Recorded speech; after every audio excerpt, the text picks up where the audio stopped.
All right, welcome, everybody. I think we cracked the code, folks.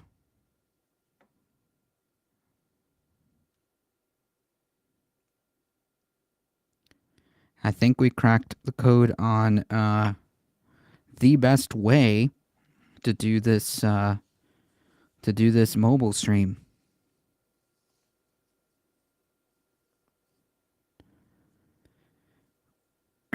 And I think I got the YouTube crew as well.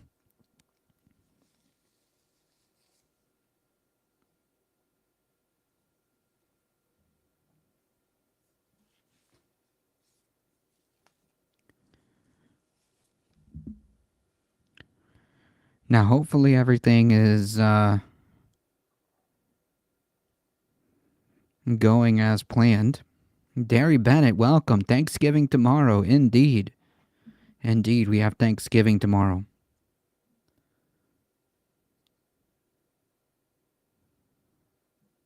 Look at that. It's actually working just exactly as planned. All right.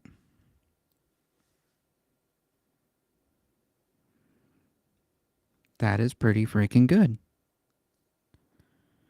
Let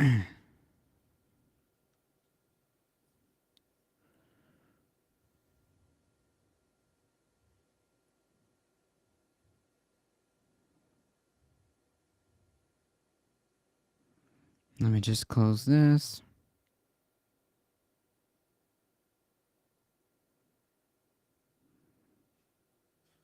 Making sure everything looks good. Heat, how's it going? Welcome.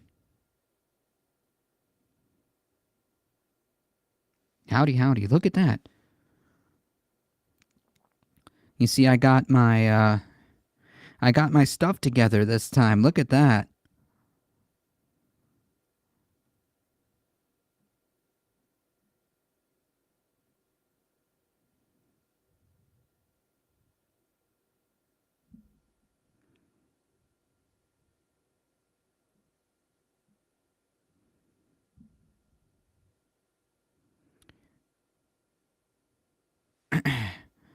I'm good on Thanksgiving break on Thanksgiving break from school now. Nice.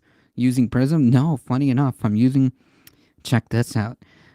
So I realized that Restream, which is the kind of service that I use normally on my laptop, normally on like a full, stream, I use a service called Restream, which kind of blends in everything. Not only do I get YouTube, but I also get Twitch chat, and both YouTube and Twitch chat can both be shown simultaneously while also broadcasting as well.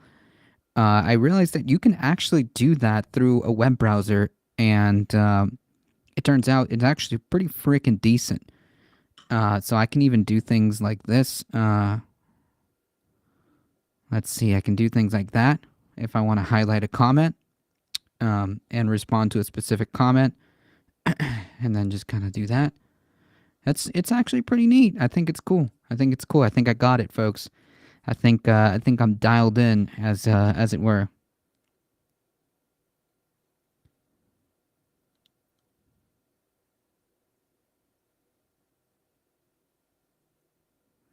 I think I'm pretty dialed in.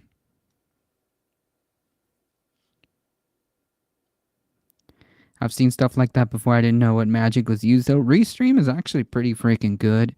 I've been using it, for my normal streams, and it's been working. It's been working.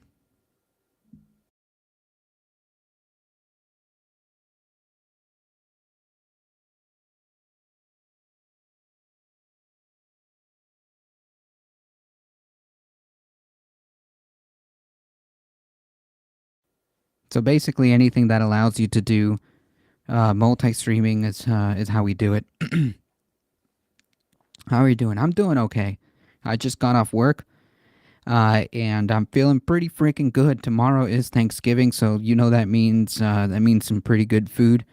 That means some pretty good food down the pipeline. I think tomorrow we solved Thanksgiving yesterday. Uh, we solved Thanksgiving yesterday by going to Costco and getting some nice turkey that already had the stuffing and gravy and all that, and some mac and cheese. So basically, like we're done. We're done. We're done for Thanksgiving. We're ready. Echo Wrestler Dragon, welcome. Happy Thanksgiving Eve, indeed. I'm actually feeling pretty good with this long weekend coming up, so that's good. Mac and cheese. And mac and cheese is pretty freaking good.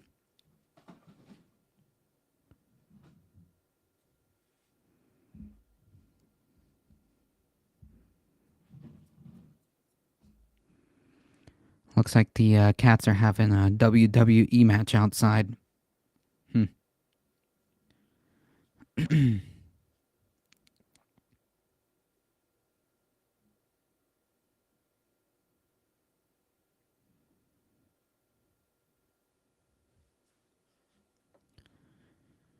Since it's just the three of us and my kid doesn't like turkey, I got 2 smoked turkey legs for dinner. Nice. Nice. Yeah, it's gonna be the same here basically. It's just us and the cats. So we just got um, some turkey, some mac and cheese, and for the cats, they're getting their own special Thanksgiving dinner.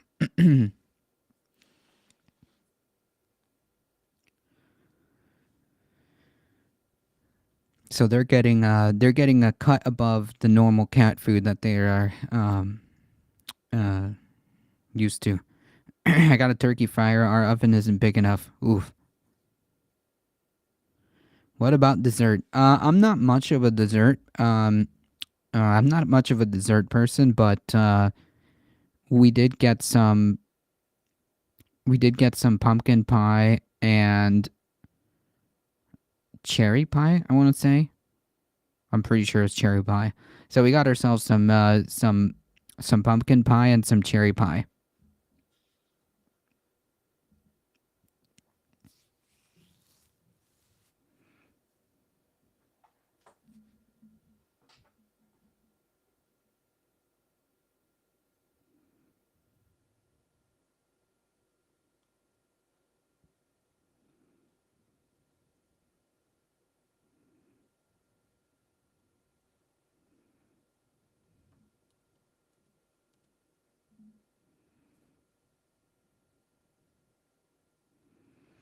Let me just take a second here.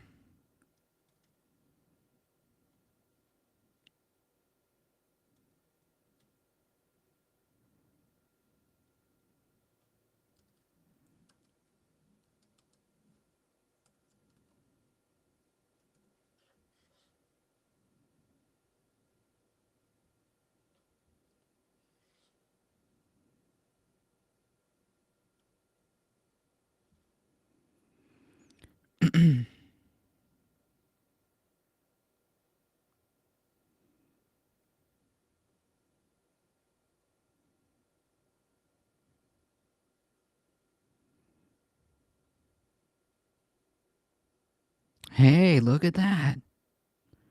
Oh, that is so freaking cool.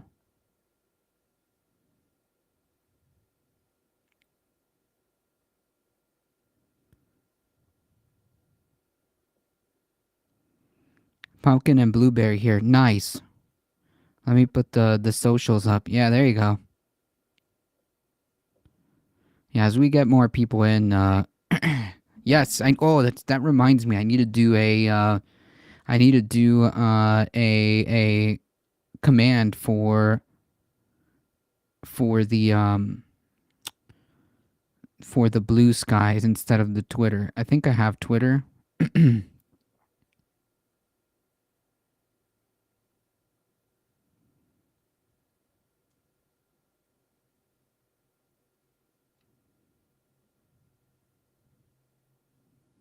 There you go. That looks much better. Okay. All right. So, as a couple of you are coming in, folks, thank you all for joining. I appreciate it. Thank you all. I appreciate the support. And if you guys want to check out some of the stuff for the channel, I really appreciate it. You guys are what makes this channel grow. So consider checking out the merch store. And as you see the QR code there, consider subscribing to the Substack. It's free. Subscriptions to the Substack will be free. There's articles that come out every week. Ideally on Saturdays or Fridays if I can make it. But yeah, subscribe to the Substack and join the Discord, folks. That's really important. Join the Discord if you want to keep up with the channel. And yeah, check out the merch store, and you can support the channel directly by hitting !tip. Hey, Mouselander, how's it going? Welcome, welcome.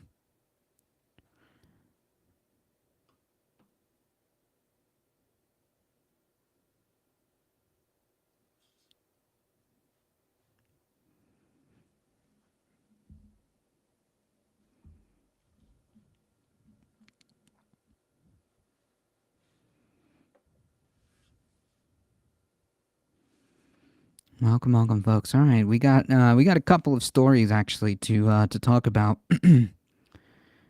Let's see.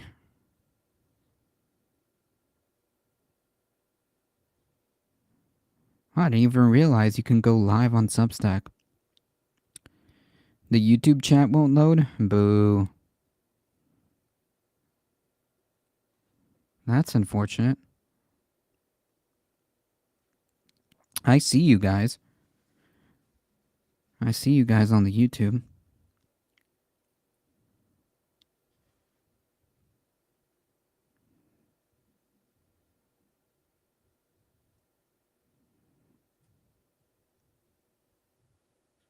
It's there.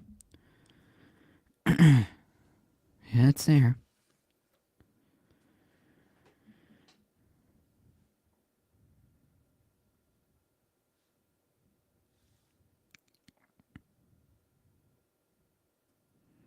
Let me close this here. Okay.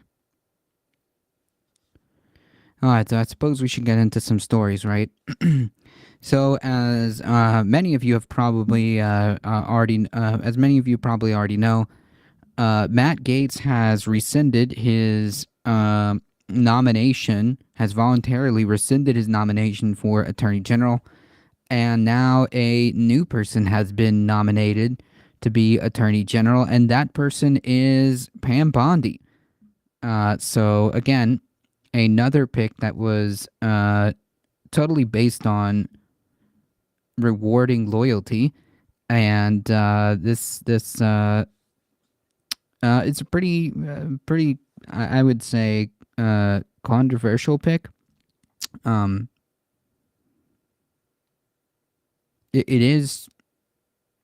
It is true that she was the Attorney General for Florida, and therefore is quote unquote more qualified than Matt Gaetz, but yeah. The real reason why she was nominated, since Matt Gaetz decided to rescind his nomination, was it's basically because of loyalty. That's it. That's basically it.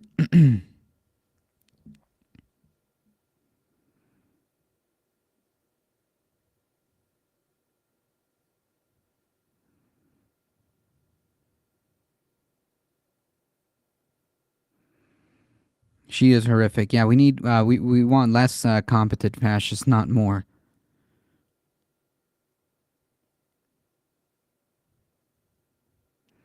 Trump's, as the article on Salon describes or writes, Trump's selection of Bondi confirms that the next Trump DOJ will be bound to the president instead of being bound to the rule of law. Bondi has spent the last decade vehemently defending Trump, lambasting officials who have investigated him, and repeated the stolen election claims. So she's she's the full package right there, including the big lie. She is horrific. Are you ready for economic collapse and or World War III because of Trump? Because of Trump. I mean, I don't know about World War III, but I'm ready for a potential recession based on what Trump wants to do. As she awaits confirmation from the Senate whether she will follow through on promises she's made in media appearances to probe federal prosecutors and FBI agents she deemed out of line, has come into focus. Um, he donated to her and dropped the Trump University thing. Yeah, I knew it. Was she also the same attorney general that was that helped out that helped Jeffrey Epstein, or was that a different attorney general, or was that something completely different? Um, I do remember that actually we talked about it, how she helped how she helped drop the Trump University thing.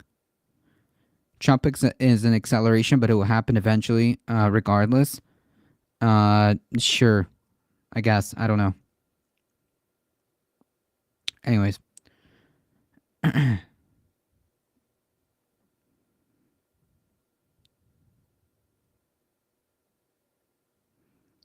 the Department of Justice, the prosecutors will be prosecuted. The bad ones, Bondi said last year in an interview on Fox News following the Trump indictment in Georgia for allegedly plotting to overturn the 2020 election. The investigators will be investigated, she says. She went on to dub the prosecutors who filed charges against the president-elect in his criminal case against the members of the, quote, deep state, a reference to a false theory that DOJ prosecutors and FBI agents schemed to undermine Trump. I mean, it's more than that, but yeah. Without citing evidence, the former prosecutors declared that since they now had a spotlight on them, they can be investigated. Barbara McQuaid, a University of Michigan law professor and former federal prosecutor, told Salon that while Bondi's political ideology and support for Trump aren't disqualifiers, which question mark? You kind of would want that to be under the spotlight, because, well, essentially you would be just hiring yes people, right? I think it's pretty pertinent that the attorney general expresses an ideology, a certain ideology, one way or another, and how that is matters, right? Like, I think that matters.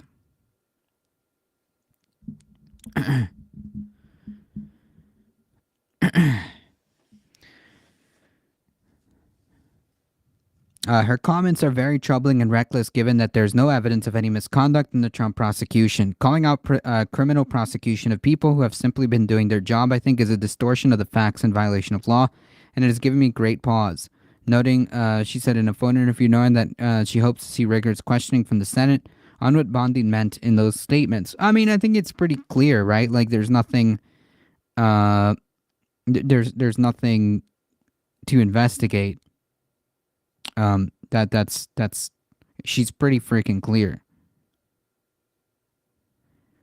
Quote, if she indeed wants to use the Department of Justice as a tool of revenge for Donald Trump, I think that would be disqualifying. In normal times, yes, it would be. But these are not normal times, right? Like, the fact that she would be, uh, the fact that she would be more willing to use the Department of Justice as a tool for revenge, is the reason why she's there, right? Like the same reason why Matt Gaetz was selected, because he's a Trump loyalist who, as Attorney General, would have more leeway to go after political opponents.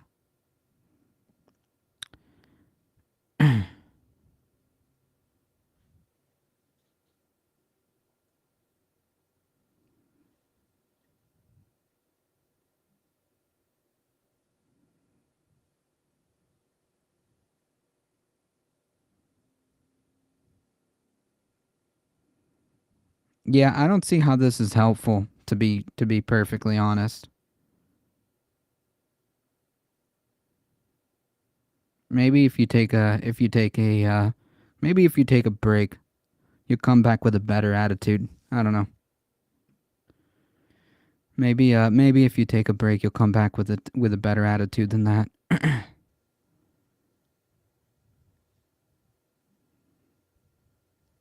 Anywho,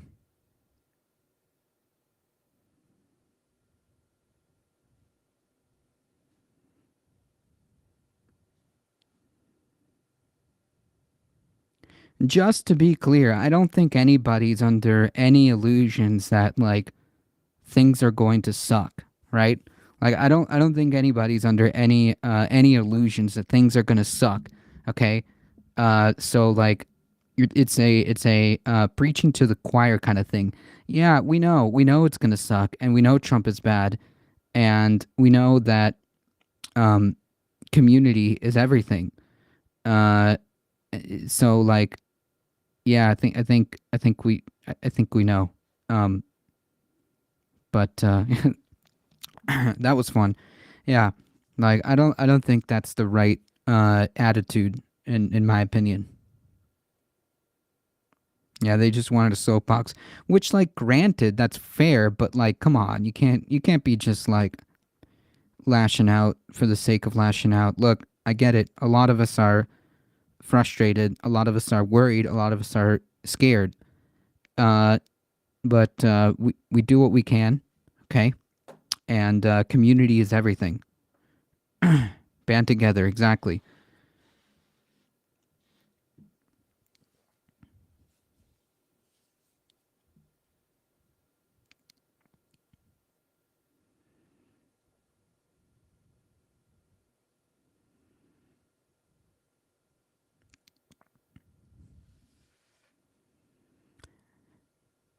Aganja Williams voiced a similar concern, calling the comments incredibly dangerous and arguing that they turned public servants into unfair targets of the very government that they served. But Romani indicated that he was skeptical of Bondi's ability to follow through on her comments to execute Trump's push to investigate those who have investigated him. What Bondi could feasibly charge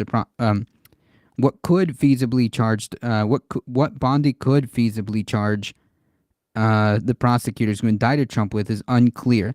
That's not the point, right? Like it may be the case that obviously like Uh, there's nothing there, but it doesn't matter. Like she could still use the power of the Justice Department to harass or entangle political opponents, right? Like that's the whole deal. Um, it's kind of like how there's no real like legal theory that would hold water that would allow Trump to shoehorn like fake electors and subvert electoral uh, electoral votes like that. But the fact of the matter is, the fact that they can put that out there kind of degrades public trust, and like that's kind of what it's about, right? It's to degrade the institutions and public trust.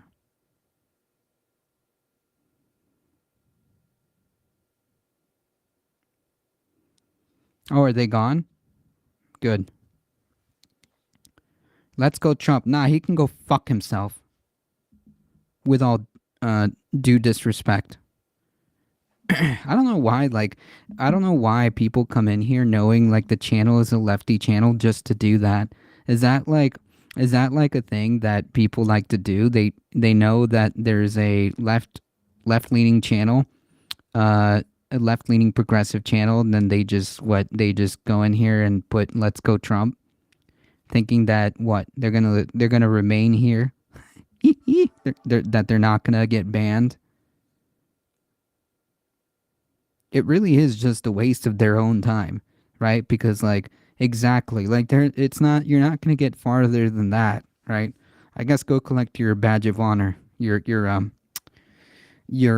band badge of honor, I guess. Congratulations. Amazing.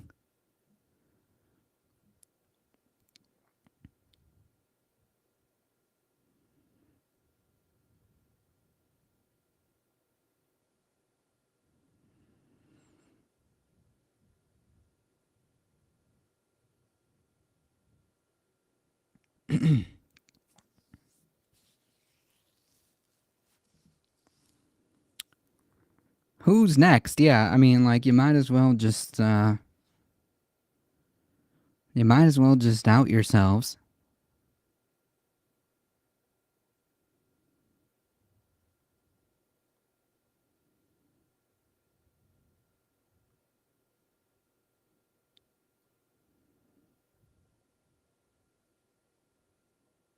Oh wait, no, I wanted that to show.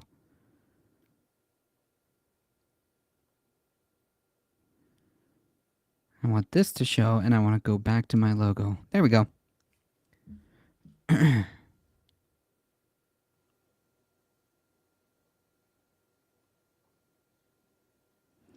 have no plans but to destroy the state, so disgusting details don't matter. They will just smash everything they can.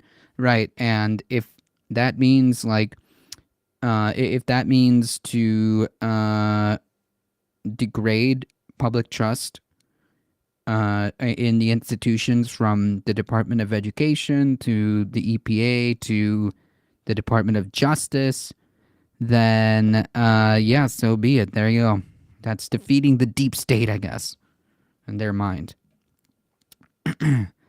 I like cheese. I like cheese too. On Friday, the Washington Post did report that Trump intends to fire special counsel Jack Smith and the team prosecutors that helped him indict Trump on charges of illegally retaining national security documents and attempting to subvert the 2020 election results. Like that is just wild that we're like actually reading those words, right?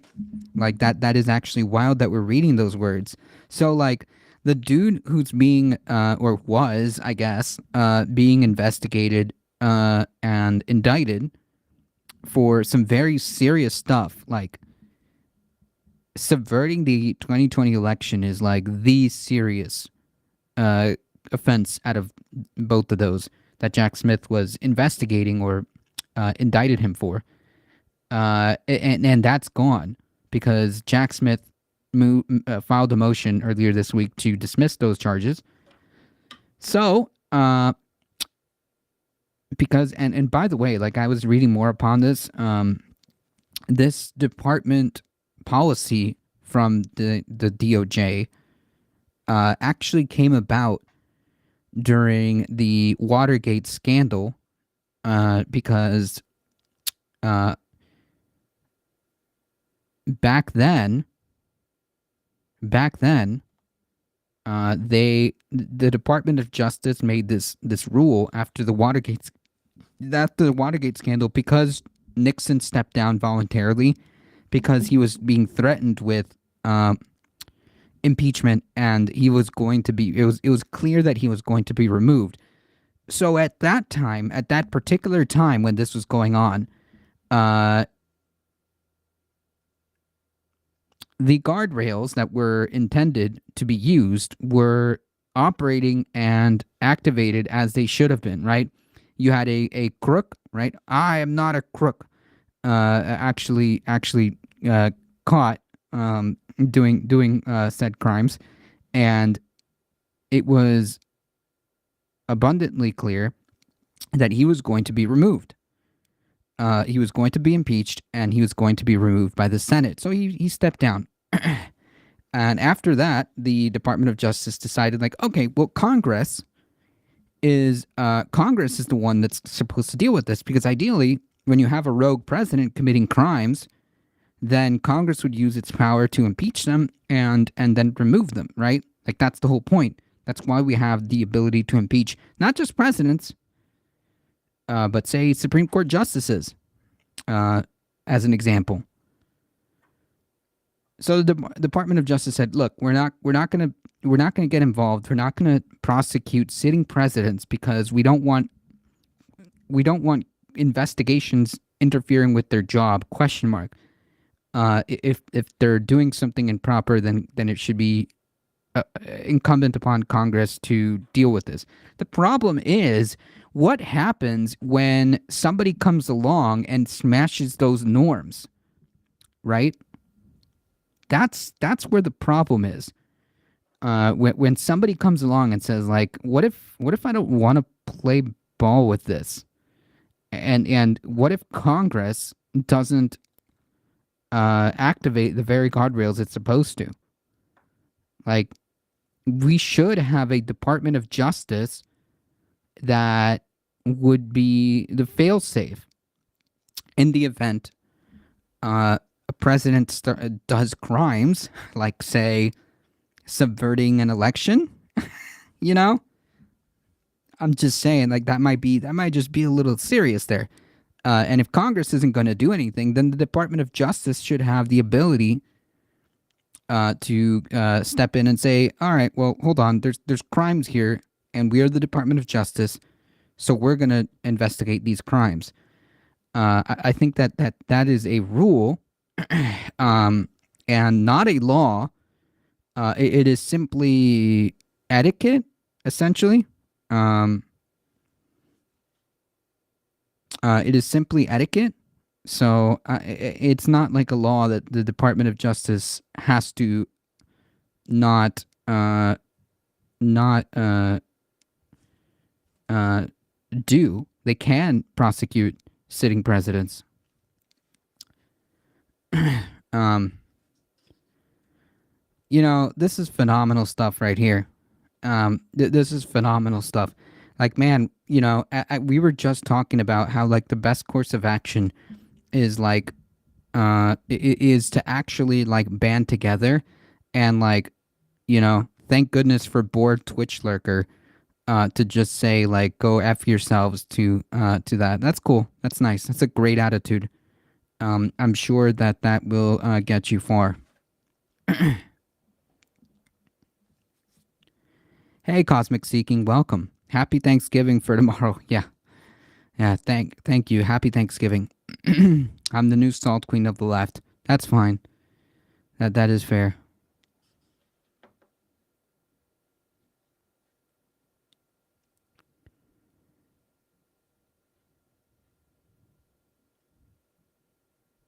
Old Growth Canopy, welcome. Hello, hello.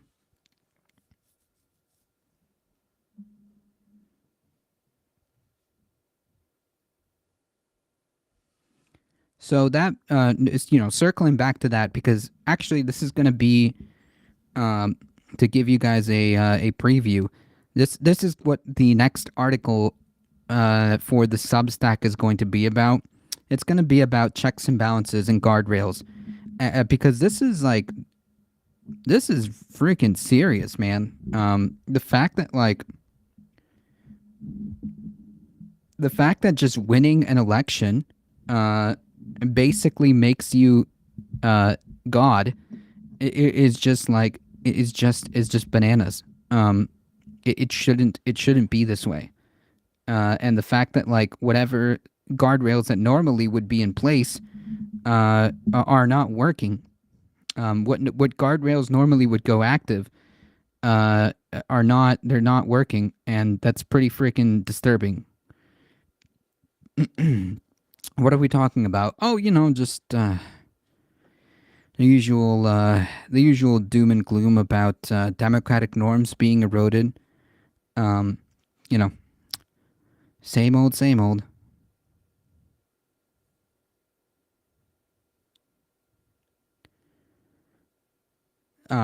So basically, where I'm going with this is that, okay, the guardrails that exist aren't being used, and the Department of Justice made this rule back in the Nixon era, saying that we're not gonna prosecute sitting presidents because it might interfere with their job. Congress seems to have done their job back in the Nixon days, so we'll just leave it up to Congress. And I was saying, well, the problem is, what if that doesn't happen? What if somebody goes along or comes along, or a party comes along and says, I don't want to play ball with that. That's where the problems start, right? Because now Trump has won the election. He's going to be president, and and is going to have the option to, with no doubts that he's going to intend to do this, to fire the same special counsel that indicted him, who incidentally also just moved to dismiss the cases brought against him. And like these aren't just like, like run of the mill, like, oh, Donald Trump was doing some like business corrupt stuff, like he was indicted, like he was convicted for in the state of New York. This is not that. We're talking about a president elect. Well, I guess president at the time as well. He just happened to lose the election in 2020. He he used his power and influence to degrade the democratic institutions. He intentionally cast doubt till this day about the elections, and now he gets to skate because he won the second time. Phenomenal. On Friday, the Washington Post reports that Trump intends to fire special counsel Jack Smith and the team of prosecutors that helped indict him. So yeah, cool. So Jack Smith gave the impression that he was going to what, to retry this case back after he's gone from office. Good luck with that. But okay. On charges for illegally retaining national security documents and attempting to subvert the 2020 election results. Like, that's just wild to read. Like, we have a guy who attempted to subvert the elections with very credible evidence of how all this was going to be planned, right? With all the fake elector schemes and in the swing states, and how all this is going to go down, right? Like, we know this. This is not up for debate. This is not up for debate. And now it seems like he's just going to skate. Smith moved to dismiss the case and appeal against Trump on Monday, while Romani speculated that Smith and his team are likely worried. He also questioned whether Trump will actually stay true to his word. Man, this guy is on a vendetta path, and it would not surprise me. It would not surprise me if he really did do that. If he moved to just fire Jack Smith and the whole special counsel, simply for the act of investigating the crimes that he did. Right? So I don't know. And everyone in America just collectively shrugs. Right? Like that's the problem, right? Like we've been like exposed. We've been exposed to like constant, I guess overexposed to just constant Trump nonsense over and over and over again. That like something as disturbing as this just seems like another day in Trump world, right? Like, oh, it's just another day in Trump world. The guy tried to steal an election and incited an insurrection, was convicted for fraud. But just another normal day in Trump world. Another point of concern for McQuaid and Ganja Williams was Bondi's boosting of Trump's election fraud claims. Evan the Reactionary, welcome. The former district attorney traveled to Philadelphia and held news conferences where she amplified the false allegations of widespread ballot fraud and insisted that the election had been stolen. Of course, that's kind of par for the course, right? Quote, we all know that ballots have been dumped, Bondi said. We have heard that people were receiving ballots that were dead. The thing is happening all over the country. Of course, there's no real serious evidence of that. It never manifested itself. It's been over 4 years. The truth of the matter is none of that happened, right? Like, to the extent that these people are claiming that there's enough dead people voting, is absurd. That it would change the outcome of the election. He wanted to recount Georgia. He did, but here's the thing: it was recounted. I'm pretty sure Georgia had a recount. Um, I'm like 90% sure.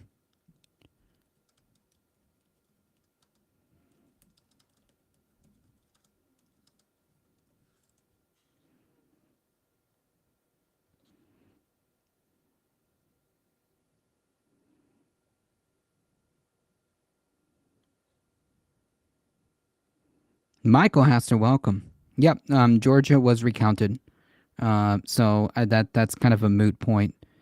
Um, and the point being is that he didn't want a recount for the sake of a recount.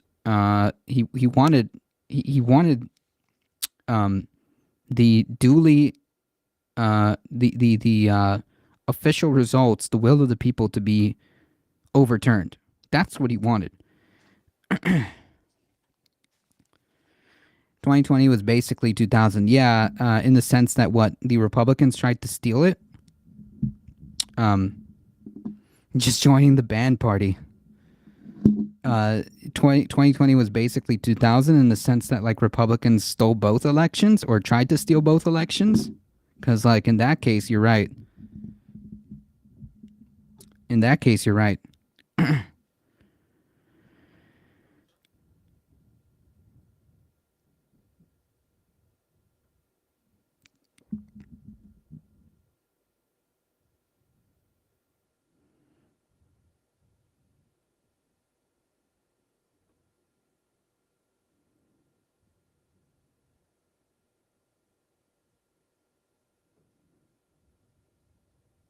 Right, Al Gore should have won that.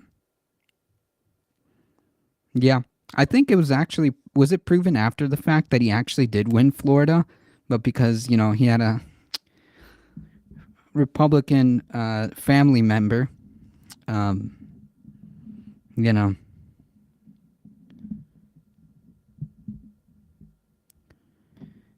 So, anyways, uh, yeah, if you're out here just trying to do like election denialism, just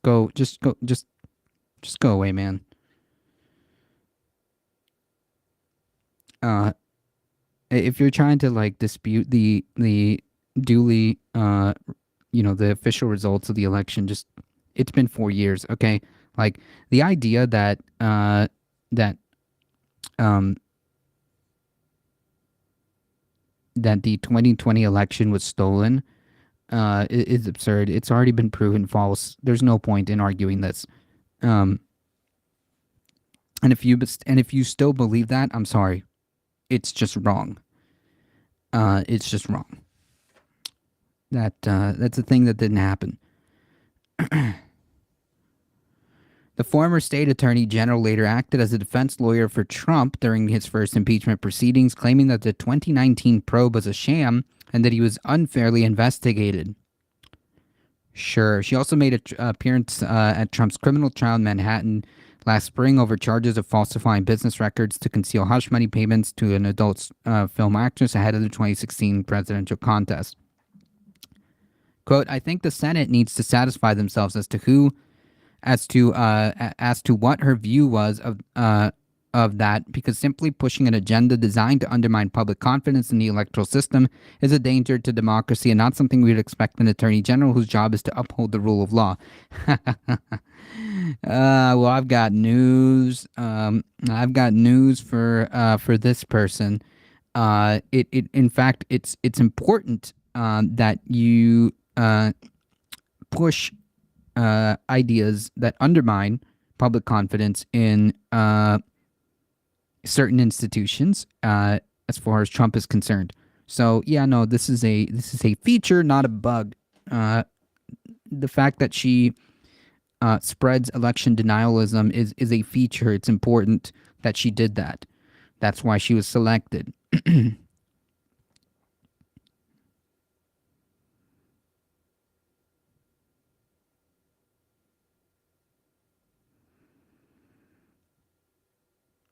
Former Trump Attorney General Bill Barr dismissed Trump's claim of election fraud and declined to launch DOJ investigations into them over a lack of evidence. because there was none. And then, so like, I need people to understand, like, that right there is actually pretty important. The fact that, like, Bill Barr said that there was no evidence of election fraud and declined to launch DOJ investigations because, well, A, there's no evidence, and B, I imagine he would know what it would look like to the public if they're, if the Department of Justice is investigating election fraud. Like, that already starts to sprinkle the seeds of doubt, right? Even if they don't find anything, it doesn't matter. The fact that there's an investigation is enough. Is enough, and I think that these are key differences from the first Trump term to now, and I think people need to realize that it's going to be presumably worse. Blue Brother, welcome. I'm late today. No, you're good. You're good. You're fine. Cognizant cheese, indeed. Cheese, indeed. You need to ask Mouselander for some cheese.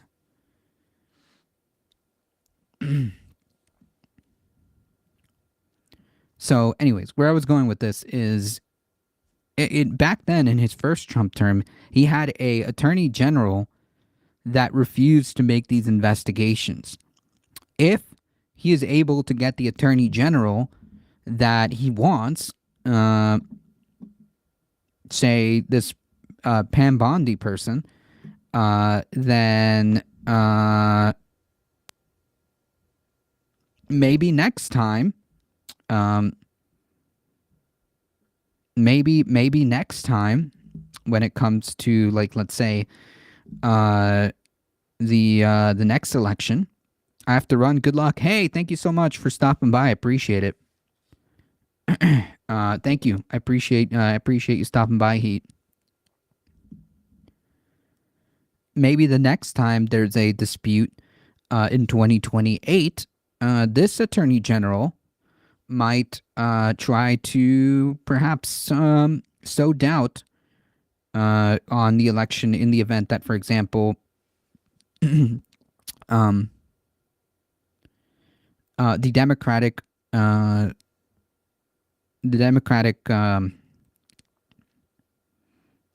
nominee wins the election in 2028 versus the Republican.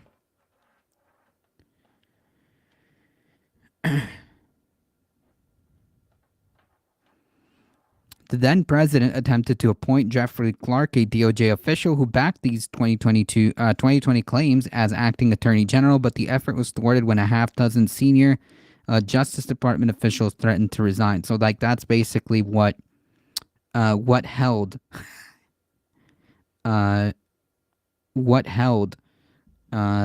guardrails. It was literally a half dozen people, because the whole point, the whole goal, and this was described pretty thoroughly in the investigations that they did in the House. This was pretty well documented in the investigations that they did in the House. That the point, or the goal of getting this Jeffrey Clark guy as the acting attorney general was for him to get out on camera and say, we're going to announce investigations because we think that the 2020 election had some shenanigans going on. That's the goal. That was the point, or the attempt. Of course, thankfully that didn't manifest, but, like, the point is that they tried. They tried doing that because they know that an acting attorney general sounds like an official person getting out there in front of the media saying, hey, we're going to announce investigations because we think some shenanigans went on. I mean, like, that's exactly what they needed to sow doubt on the results of the election. And thankfully, by half a dozen people, it didn't happen. It didn't happen. And that's not going to be the case this time, because Trump's learned from that. Trump has understood that, well, he in order for this to work in the future for other potential Republicans or maybe even himself, is he needs to have the yes people in place in the right places. I'm afraid the 2024 election was the last Democratic election. Maybe, maybe not. I don't know. I don't know. I don't know how bad it's going to be. Uh, I don't know how bad it's going to be, which is kind of like the unsettling part about this whole thing, right? Um, I just simply don't know how bad how bad it's going to be. I don't know how far Trump is going to be able to take it. I don't know how. I don't know if the amount of people that are going to be in his camp are going to go along with this. I don't know.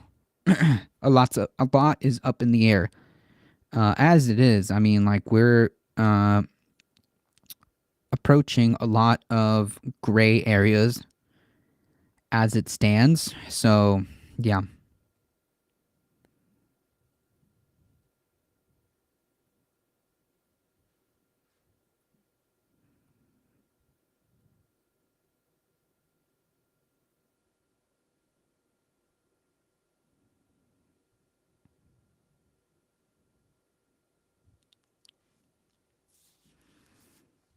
Switching our attention, and as a personal note, I found NBC app for my phone. Finally, I can keep up with current U.S. news as they happen. Nice. Speaking of, this is from an NBC article that I'm going to be quoting and reading from. In Ohio, the governor has signed a bathroom bill restricting trans students' school of bathroom use. You know, never mind addressing poverty, never mind addressing healthcare, never mind addressing any other meaningful things that meaning like actual problems that people have. No, we're actually just going to put the boot down on trans kids. That's what we're going to do here in Ohio. Governor Mike DeWine signed the bill today, banning trans students from using school restrooms that align with their gender identity. The Republican majority state pushed forward SB 104, also known as Protect All Students Acts. Amazing. Quote, no school shall permit a member of the female biological sex to use a student restroom, locker room, changing room, or shower that has been designated by the school for the exclusive use of male biological sex and vice versa. The bill defines, quote, biological sex as a biological indication of male and female using sex chromosomes, naturally occurring sex hormones, gonads, and non-ambiguous internal and external genitalia present at birth without regard to an individual's physiological, chosen, or subjective experience of gender. So, like, what? How are they going to do this? Are they going to stand there and like do genital and chromosomal inspections at these schools? Is that what we're going to do now? We're going to set up chromosome and genital inspections. Yeah, we have unisex bathrooms here. Out of luck, bigots. They should all just be unisex. SB 104 applies to Ohio's K through 12, of course, as well as colleges and universities. Other states have passed laws that seek to regulate which restrooms trans people can use, including Alabama, Arkansas, Florida, Idaho, Iowa, Kansas, Kentucky, North Dakota, Oklahoma, Tennessee, and Utah. That is of course the usual suspects. I mean, like seriously, like what you've got so much things that you could be doing, and you are here, and you are here trying to police children and adults' bathrooms. Uh, It's just sick. Um, it's just sick.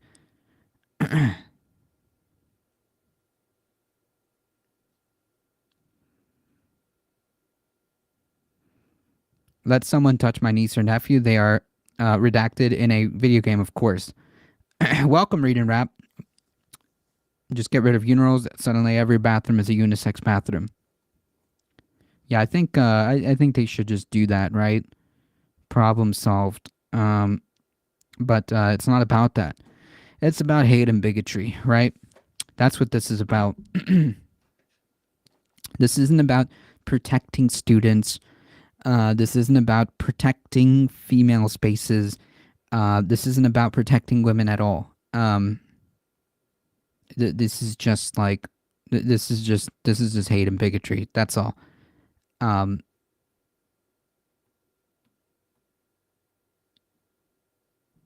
Sponsors of the legislation declare that the bill is about safety. However, this bill does nothing to make anyone safer. Instead, it will make trans people less safe and fail to increase the safety of all students. Yeah, I mean, like, that's basically it. It's not about safety. Um, and it certainly doesn't make trans people feel more safe. Um, Given that trans kids already face discrimination and bullying in schools, this bill could exacerbate the issue. No doubt about it. Sock now, welcome.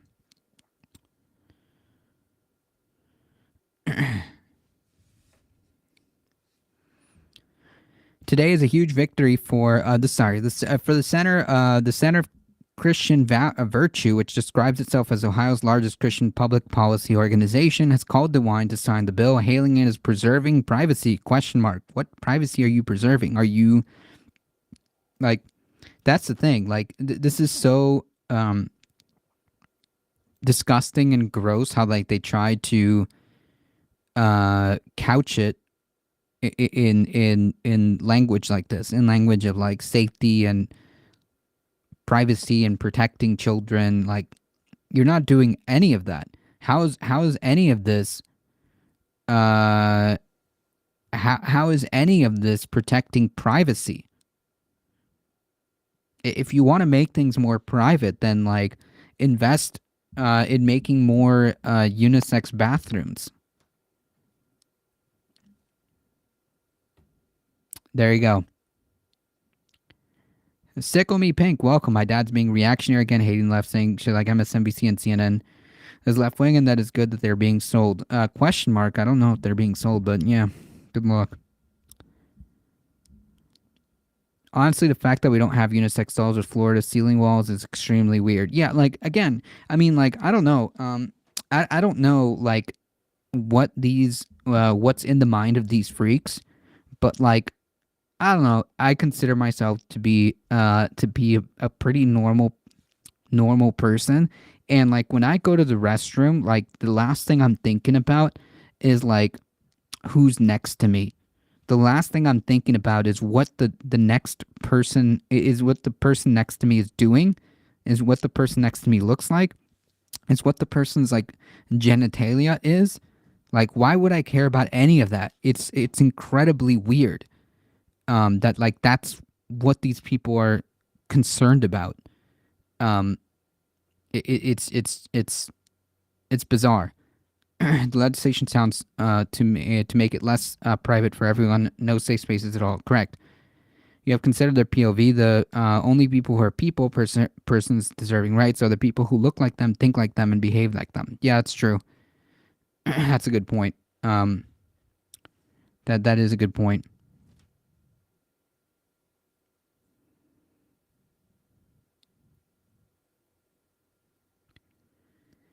Quote, today is a huge victory for children and families in Ohio. Amended SB 104's common sense legislation, question mark, that will guarantee the only people entering young ladies' private spaces are female, not men claiming to be female.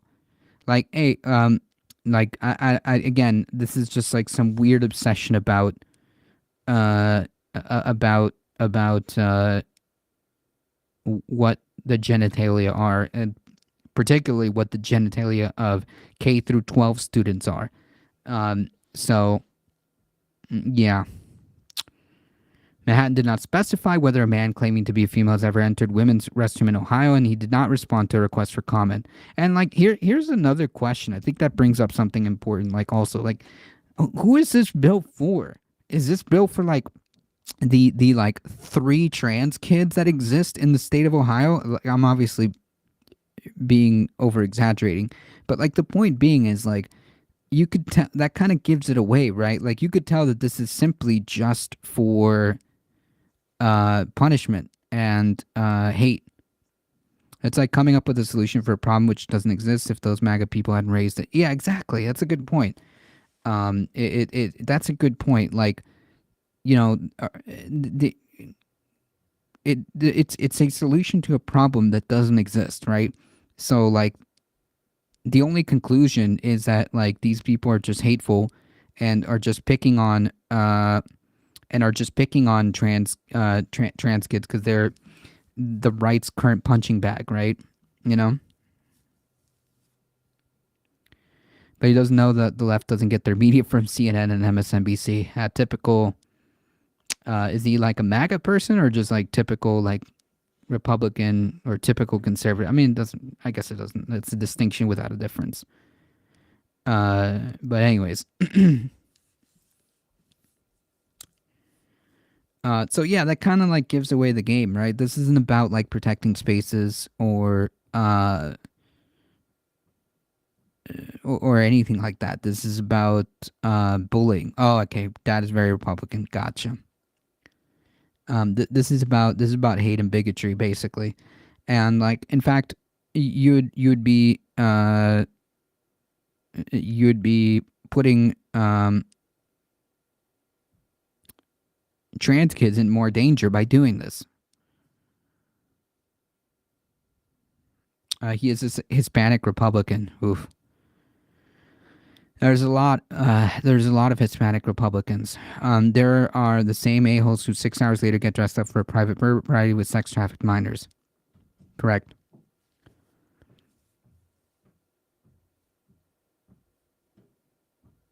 To be more specific, like I don't know how you deal with that.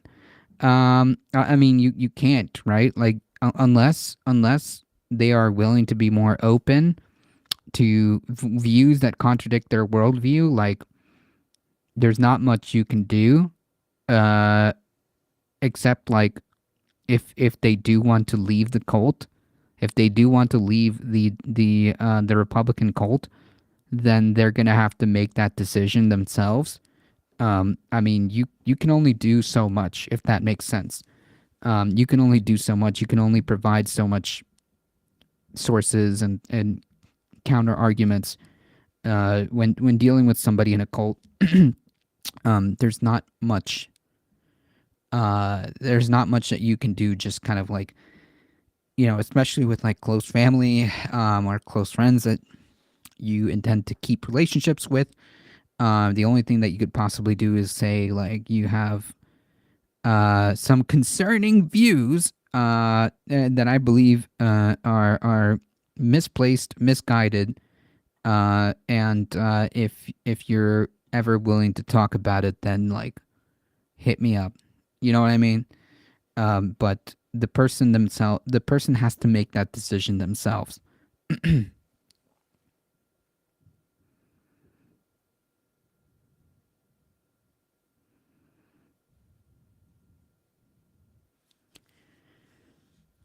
Quote, extremist politicians are panicking because transgender students exist, said William Jim Jaggers. Bathroom bans do not work.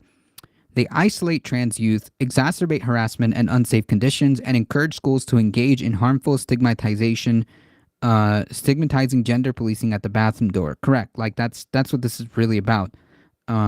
This is she's absolutely correct.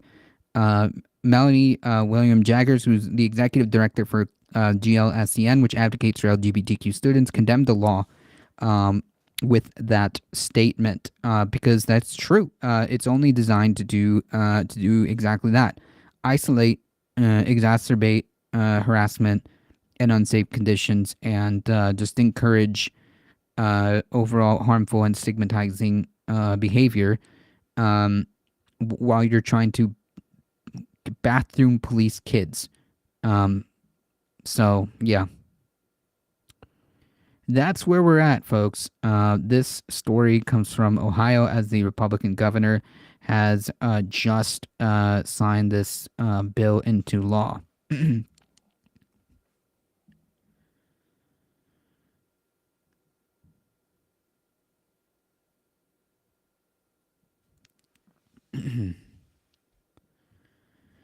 All right, folks, we're going to shift gears here really quickly. This article that I'm reading and citing out of is from The Guardian. By the way, uh, oh wait, no, I didn't do that. Never mind. Um,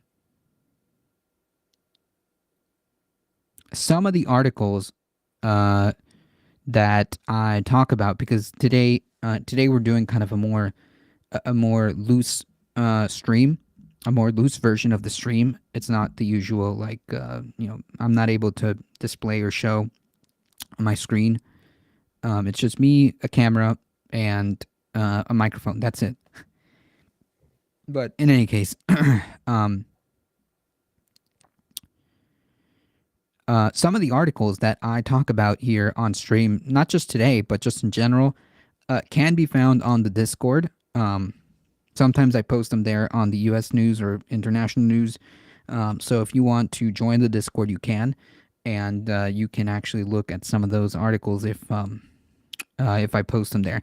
But shifting gears, we need to get the MAGA bigots a better hobby. Yeah, and more importantly, away from like here's another like also key thing. Like get either I don't know how like this is going to be accomplished, but the media that is out there, like it's just saturated.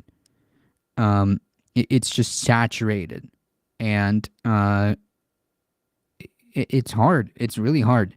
It's really hard to keep up with like with all the misinformation and disinformation that exists. Oh, the fact that like the right wing media apparatus is huge, specifically online, and it's just hard to keep up with. It really is.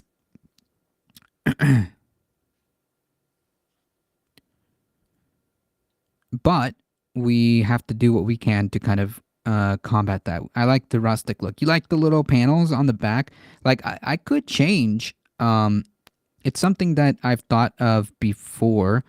Something that I've kind of mulled over. I could change the panels that I have, because on the other side of the wood, because that's the way of this, like the set that I've designed with uh, previously with Brie.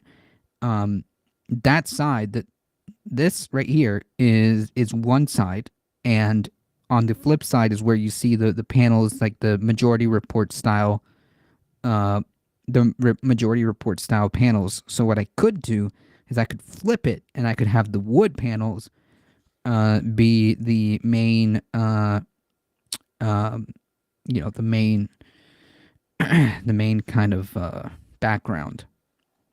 We actually built that thing. So we could use it. This is cozy. Yeah, I mean, personally, I like doing these type of streams. So I'm gonna try to do these streams at least once in a while.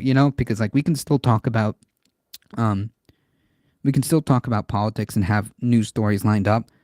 Um, while also being able to do streams like this, because all I need is my screen and my camera, or um, my Chromebook and my microphone, and we're good to go. That's it. I kind of dialed it in, I think. I think with this stream, I kind of dialed it in.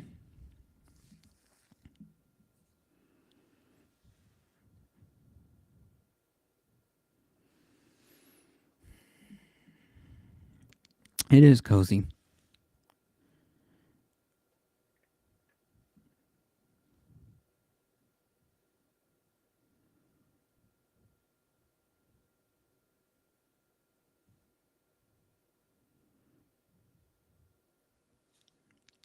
It is very cozy.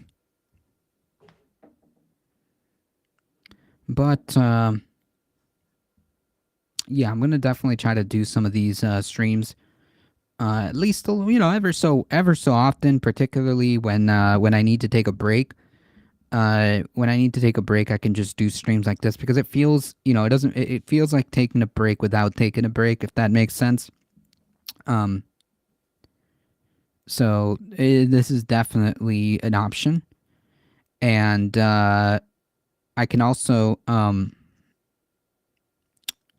do this during the holidays because I'm pretty sure next month, for December, towards the end of December, I'm pretty sure we're gonna do a couple of these, the shorter streams, but in this easy format. All right, folks, we got to shift gears here. We've got a couple more stories to go. I got one, two.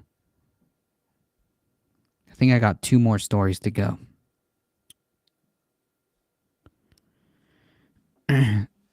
Twitter is trying to block the transfer of the platform Infowars account to The Onion because The Onion won the bid to take over Infowars.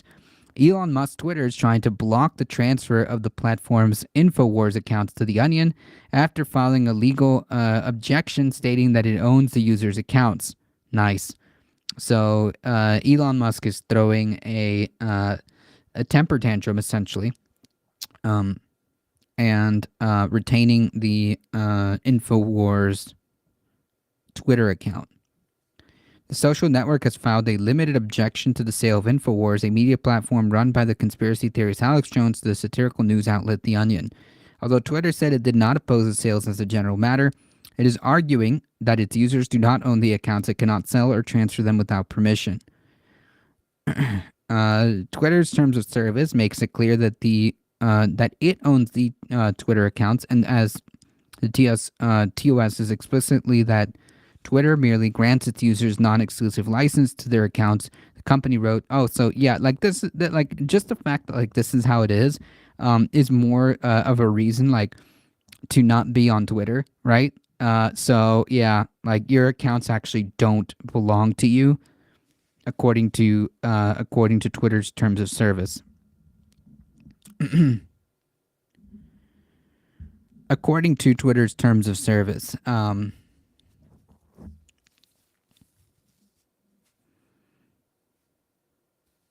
Infowars was put up for sale after bankruptcy auction after Jones was ordered by court judgments to pay $1.5 billion to the relatives of the 2012 Sandy Hook massacre due to false claims he made about the shooting. The Onion announced that it bought Infowars this month, but the deal is on hold pending a court hearing next month after Jones and a losing bidder, the First United American Companies, objected to the sale.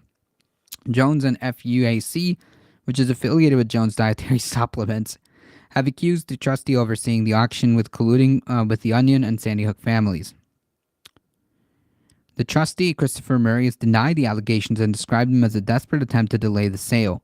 Twitter wrote, quote, "Regardless of the account's use, Twitter is plainly owner of the Twitter accounts and services, and trustee cannot sell, assign, or otherwise transfer what it does not own or have an interest in." Musk already signaled Twitter's control of the accounts on the platform by taking over the previously dormant America handle to advertise its pro-Donald Trump super PAC during the presidential election. So, like, yeah, I mean, this is all the more reason why you should get off Twitter. Not that like Blue Sky is like perfect, but not that Blue Sky is like perfect, but it's certainly better than Twitter, and honestly, it's pretty freaking decent.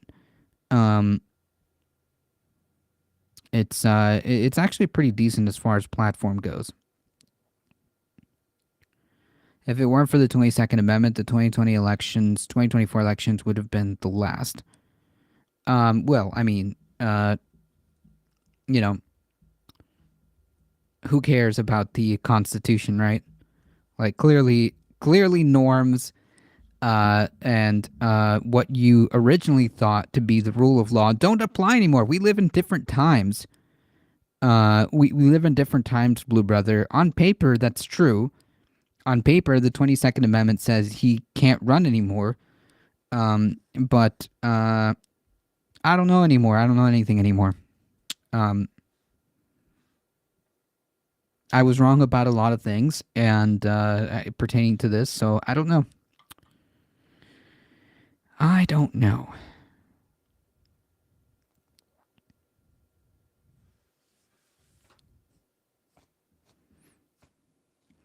Hey, a scruffy cat, welcome. So, what Blue Brother is referencing is the 22 Amendment of the Constitution, stating that a person cannot run again. There's term limits for president, and that was done in 1947. Um, so basically limits the presidential term to 2 terms. So yeah, my thing is, on paper that's true, but I just don't know. I just don't know how things are going to pan out. Um, I don't think Trump respects the Constitution. I think that we're entering gray areas, and what we know and what we're sure of are what we know and what we're sure of have been should be taken with a grain of salt. Trump doesn't care about the Constitution. Trump doesn't care about the rule of law, and now he's been given broad immunity to do basically whatever he wants. I mean, he's stated as such. So, one thing you know, one thing you and we know is we can expect the worst. I suppose so. I suppose so. I suppose it's you put that foot forward. But yeah. Speaking of, it can always get worse, folks. You know. Quote, this political environment sucks, said Harris campaign chief defend strategy. So, of course, the Democratic Party, it is important and imperative that nothing is learned from this lesson. So that's amazing. 4 top leaders of the Vice President Harris campaign defended their strategy and largely attributed her loss to headwinds beyond their control. That's amazing. No accountability. We're not learning anything from this, folks. This is great. This is phenomenal stuff. So attributed her loss to headwinds beyond their control in their first post-election interview on Pod Save America. Quote, Democrats are in soul-searching mode, trying to establish why they lost and how to right the ship. We know why they lost, right? We know why they lost.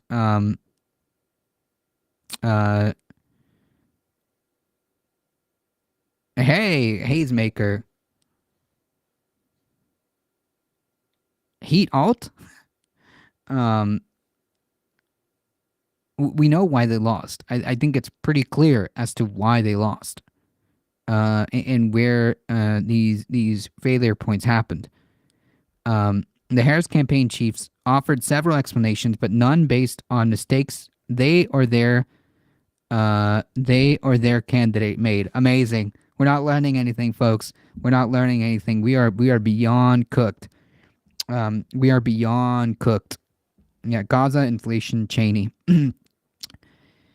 They defended the overall strategy from how the campaign sent its billion-dollar war chest to the main themes it decided to focus on.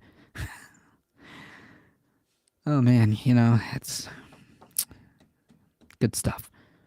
Good stuff. It is imperative that we learn absolutely nothing. Got it.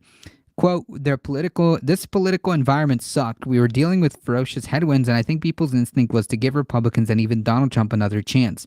Why, though? Why do you think people went that way?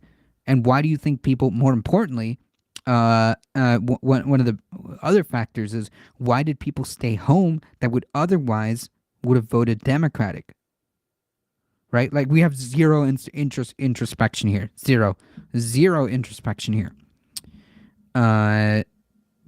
Said Harris campaign senior advisor David Plouffe. Like, this person should immediately be fired and should never be allowed to work on campaigns ever again, period, full stop. This person should never, ever, ever, ever, ever be allowed to speak on campaigns and politics in general. Like, no one should be, like, taking this guy seriously. David Plouffe mentioned President Biden's unpopularity The short campaign timeline concerns over inflation and the fact that it's really hard for Democrats to win battleground states because they need to dominate among moderates to reach 50%. No, man. No. You said it right there. Part of the problem is you tied yourself to one of the most unpopular president that we've had. And zero introspection as to how, like, why that was it, why that was an issue. Her tying herself to Biden and refusing to break with Biden, to offer an alternative, to offer a solution. And like, man, even uh, dare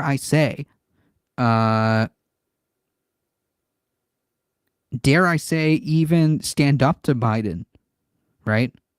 That might have, maybe, I can't say for sure, but it might have made a difference. It might have given people an alternative that's saying, like, okay, I understand that you're angry with the Biden administration. I'm going to be different, and here's how, right? But that didn't happen at all. That didn't happen at all. The fact that we got the race to a dead heat was a good thing, but we didn't get the breaks we needed on election day. No, man, that's not a good thing. Like, the entire situation from beginning to end was not good. Like, we're chalking this off as a win. Like, oh man, like the fact that like we got to a statistical tie was like, that was a good thing. No, man, you lost, okay, and you losing means we all lose. We all lose, and that's it. It's game over. Thanks, guys. Thanks for freaking nothing. Uh, thanks for freaking nothing. The reason why you didn't get the breaks that you did was because you failed to address the fundamental problems that people have been telling you to address for a while now. And 2020 was different. 2020 was different. 2020 was an indictment on Trump.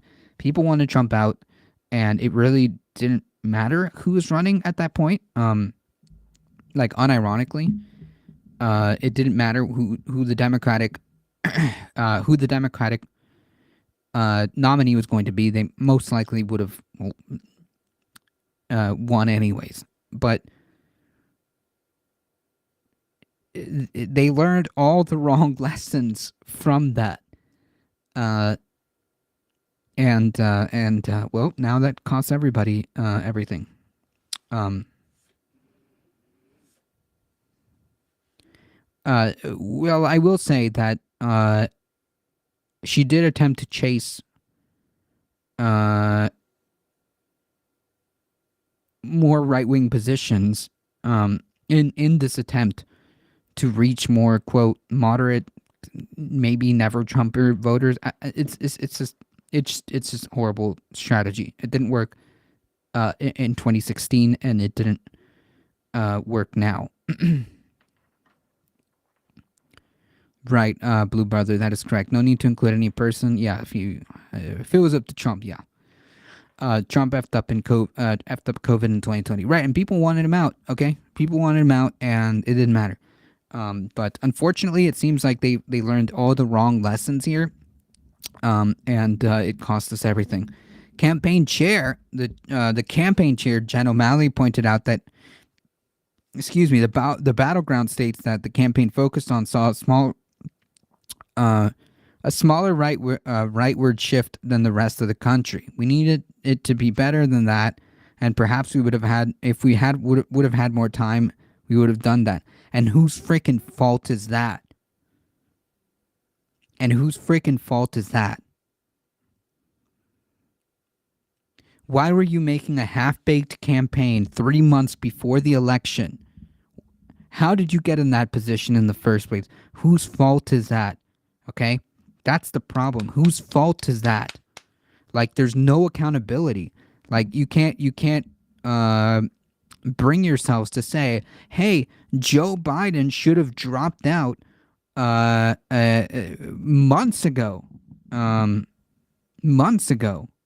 or whatever. It's absurd. Zero accountability, zero introspection, I should say. Well, I guess accountability as well. Like nothing. Uh, Joe Biden should have dropped out earlier. That's why you only had 3 months.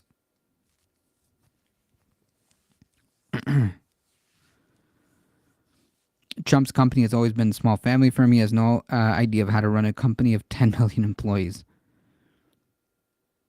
And then they wanted him back. Weird. Yep. I appreciate Harris knocking out our GOP gubernatorial candidate, though. Yeah, true.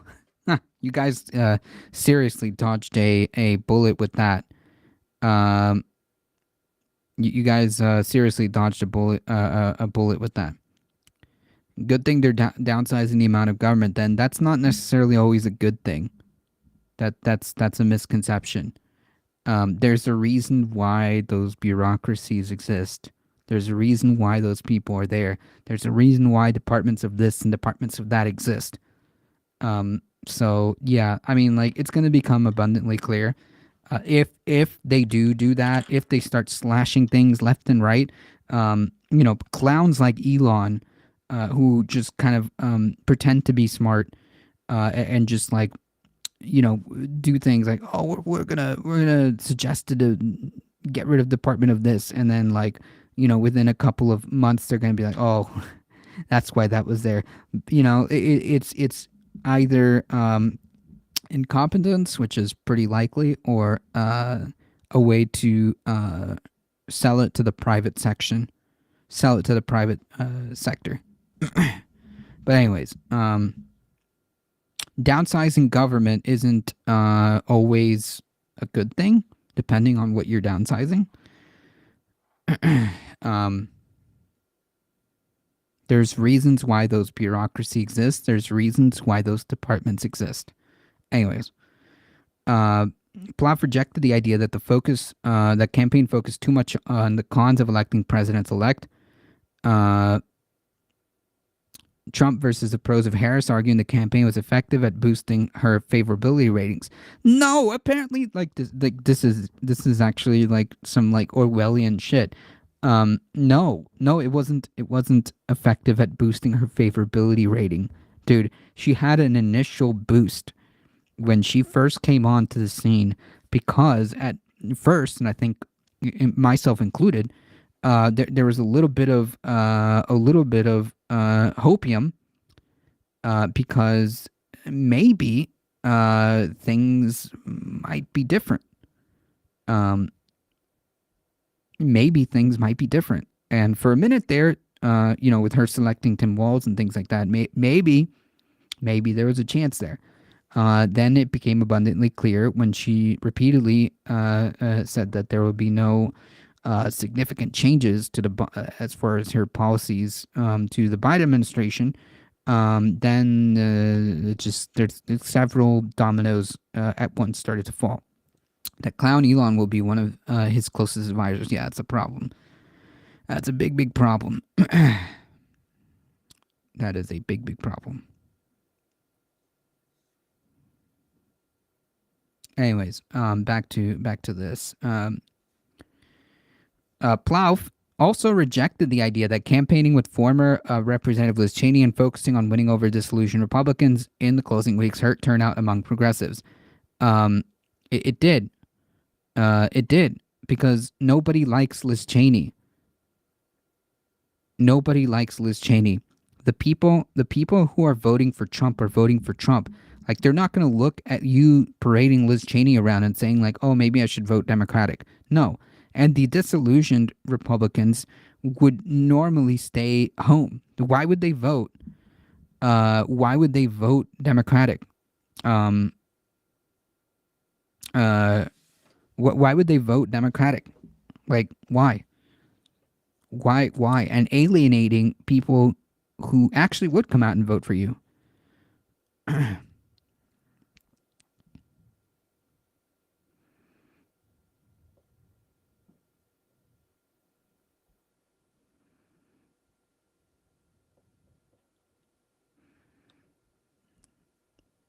What are you gonna do? What are you gonna hide behind when none of this happens, dude?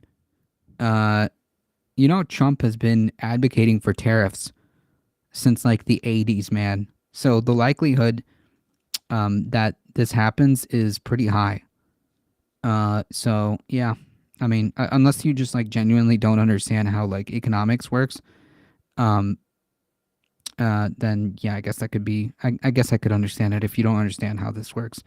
If you don't understand how tariffs work or anything like that. But Trump has been a super supporter of tariffs since like the '80s, like documented. So I don't know. I guess there could be a situation where it doesn't happen, but man, we need to come up with a better term for a clown. The current one is a disgrace to any real clowns working in the circus. I don't know. So as we continue to learn absolutely no lessons, O'Malley Dillon pushed back on the notion that Harris hadn't done enough to distance herself from Biden, arguing the campaign focused from the get go on how she was different from both Biden and Trump. She didn't. She did not. Like, this is just straight up gaslighting. Um, this is just straight up gaslighting. We have her on video saying that she wouldn't change a thing. So, like, this is just straight up gaslighting. I guess in an attempt to take an enormous amount of copium from losing.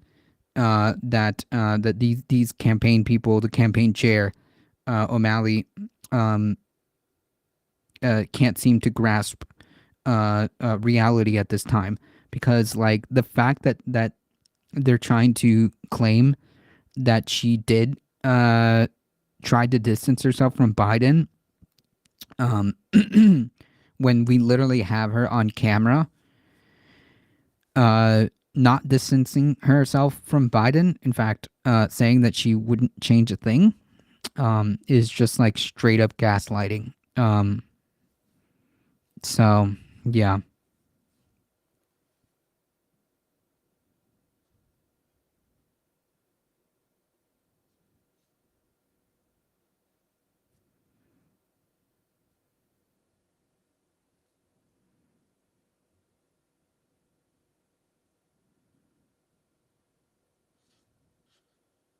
He's gone. All right, that's fine by me.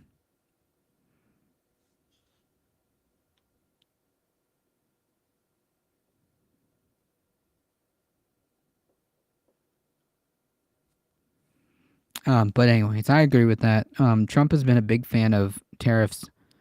Um, Trump has been a big fan of tariffs. Uh, since like the '80s. So yeah. Anywho, um, let's finish this.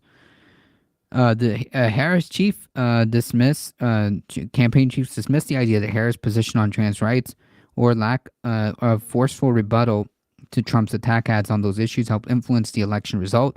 Harris principal duty campaign manager Quentin Folks noted that trans issues were at the bottom for voters, ranking below the economy, immigration, crime, and inflation. Right, which she all chased to the right on. Uh,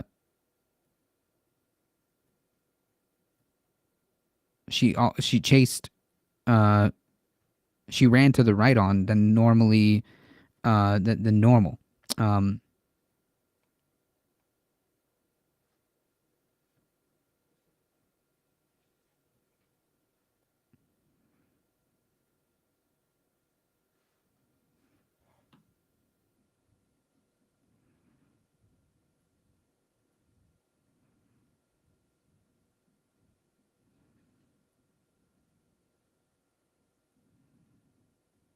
oh, this Twitch app is so freaking uh glitchy.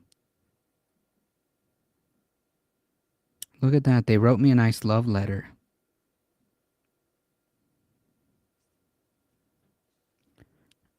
If Trump understood how tariffs work, he'd change his opinion. You would think that after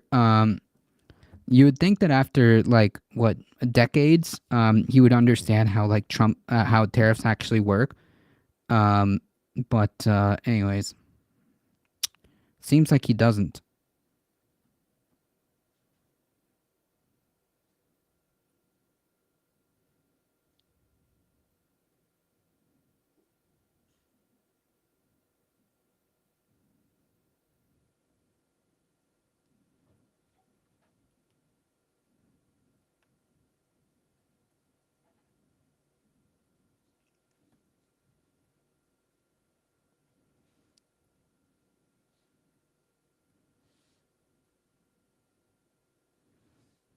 However, he'll never get it. I don't know. I don't know. I think he just thinks that it's like owning China or something. I don't know. Maybe owning the Mexicans. Um.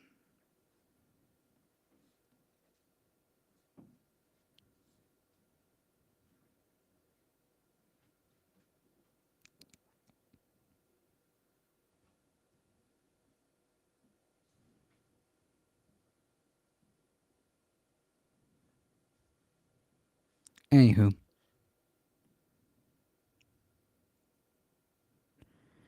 if he goes after China, I feel sorry for the American farmers. China will try target Trump supporters. Can we say soybeans? Ah.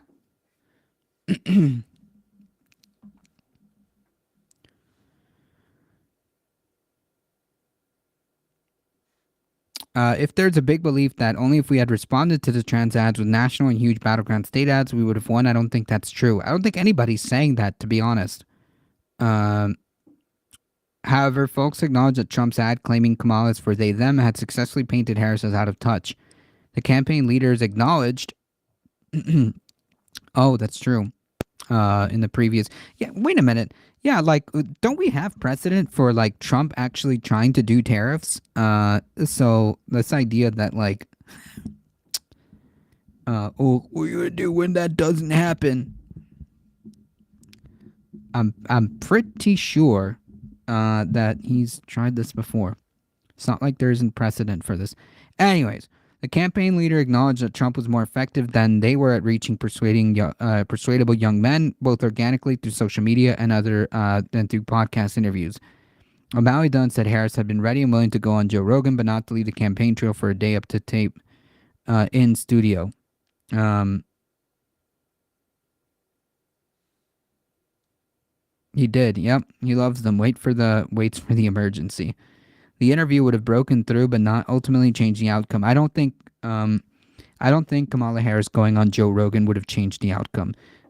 Seriously, there is other more fundamental problems that happened in the campaign, um, and none of them involved her declining to be on Joe Rogan. The campaign reached out to some left-leaning media figures and popular shows like Hot Ones, but they wanted to steer clear of politics. She also argued that the campaign had to deal with bullshit narratives that Harris was unwilling to do mainstream interviews. Harris went 5 weeks before doing her first interview on the campaign. Also, like that's not. Um, I don't even think that was much of a factor, to be honest. Um, I think that I think that she could have just not done that and it would have been fine as long as she did like public appearances, rallies, and I don't know, like whatever ads. The point is, if she had the messaging that would have distinguished herself from the Biden administration further, if she had better, like if she had actual policies that she, stances that she believed in, that she could have sold to the public that were offering an alternative to Trump, an alternative to Biden, then she might have had a chance. She might have had a better chance. If Biden would have stepped down earlier, she might have had a chance to develop these messages. I, I mean, there's just so many freaking problems that happened. It's really it's really multiple points where things went wrong. I can't recall, but I saw the Trump clip. He said the U.S. introduced tariffs on steel in China. The price of steel in China would increase.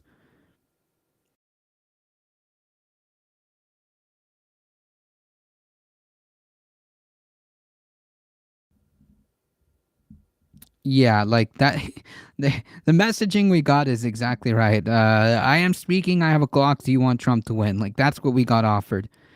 Essentially, all this postmortem is crap. Harris lost because with a choice between neolibs and fascist, people stayed home. Simply, yeah. I mean, that's that. Yeah, and that's like a problem with the Democratic Party, right? Like, why is it that you lost to a fascist? Why is it that you lost to an orange freaking clown talking about Arnold Palmer's dick? How could you have lost to that? It's bananas. It's insane. That you lost to this person. It's embarrassing that you couldn't manage to come up with a cohesive populist working class message that spoke to people and blown this guy out of the water. It's wild.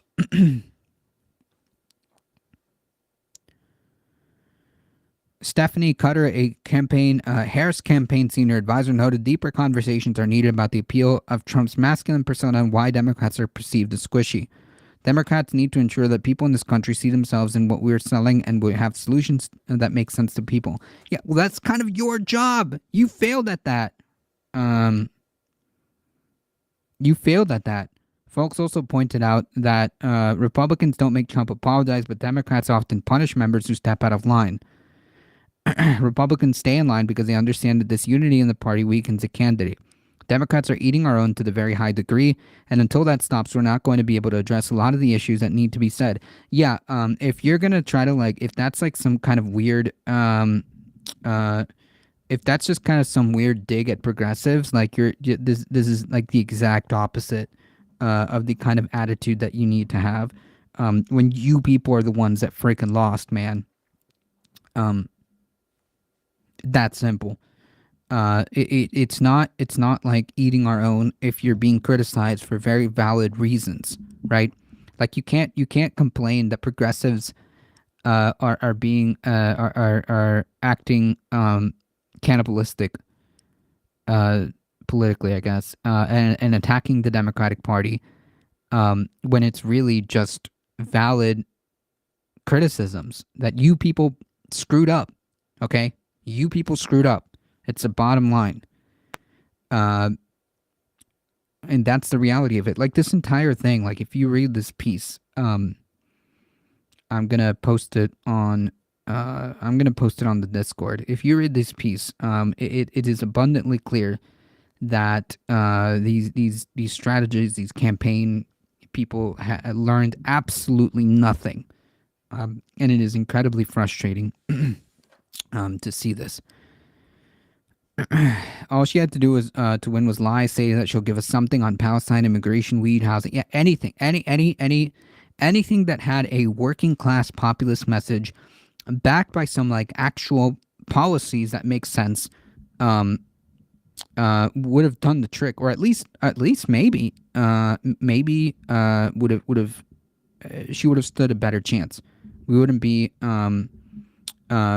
looking at like at a statistical tie, but we would have seen that trajectory go higher and higher. Instead, she got an initial boost. Her polling never went up more than 3 point something. 3.8, I think, was the highest that I saw.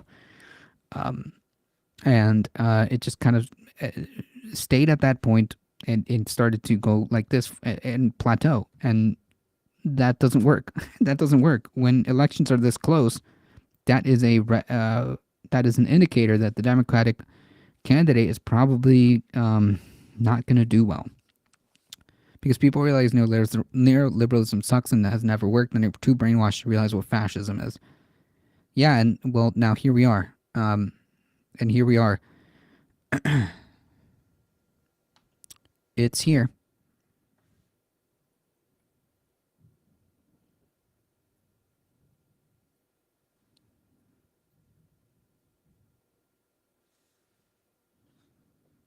We can discuss whether certain politics would favor certain people or not, but when Trump talks about tariffs, it's like we would question whether the earth is a globe. Well, I mean, like, we understand how tariffs work, but you know what? You know what's the sad part? Like, a lot of people didn't. And a lot of people are now finding out what tariffs actually do, and are having buyer's remorse. They're not, they don't, it, it's incredibly frustrating. They did learn something, that they need to shift even more to the right to win. Yeah, what's the definition of insanity again? Um, what's the difference? What's the definition of insanity? Trying to do the same thing over and over and expecting different results. Yeah, running to the right and chasing the right is not going to get you the W. Sorry. And the lessons will continue. The elections will be, what is it? The losses will continue until morale improves. Essentially, as far as the Democratic Party is concerned, the losses will continue until morale improves. Learn nothing. Learned absolutely nothing. That's cool. That's nice. That's good to know. That's fantastic.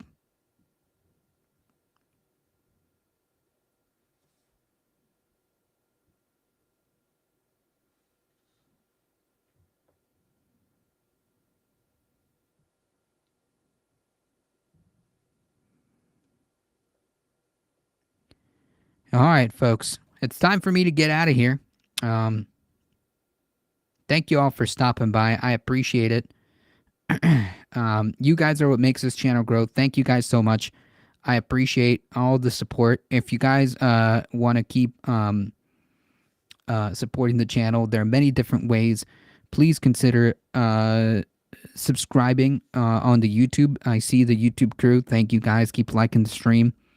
If you want to keep supporting the channel, join the Discord. Consider checking out the merch store. You can tip your streamer directly. And hey, look at that! Look at the QR code on the right there. Look at the QR code.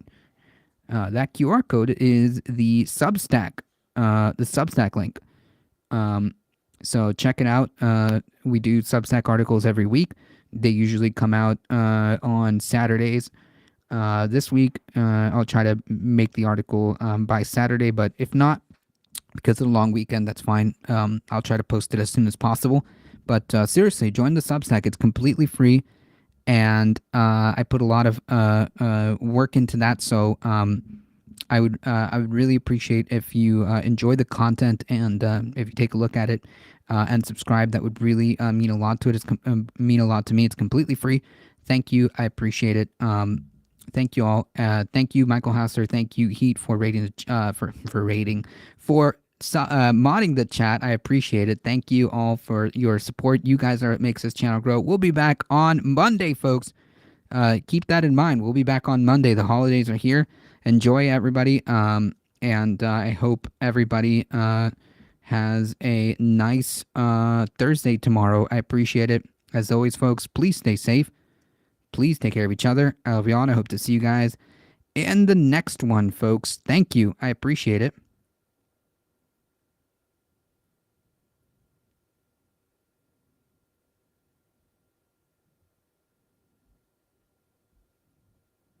Let's see if I can do this. Did I even do it? Okay. Let me just start. Oh, I have to do it directly from the Twitch chat. Okay.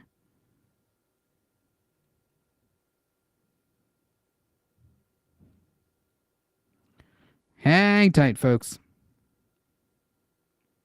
See if I can figure this out quickly.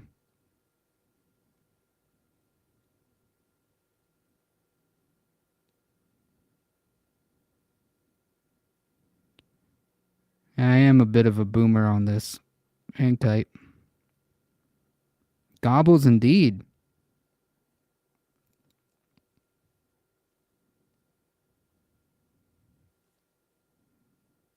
Okay.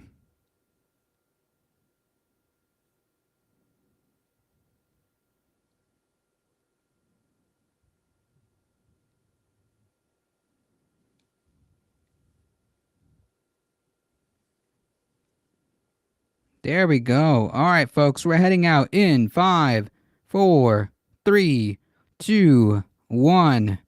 Bye bye.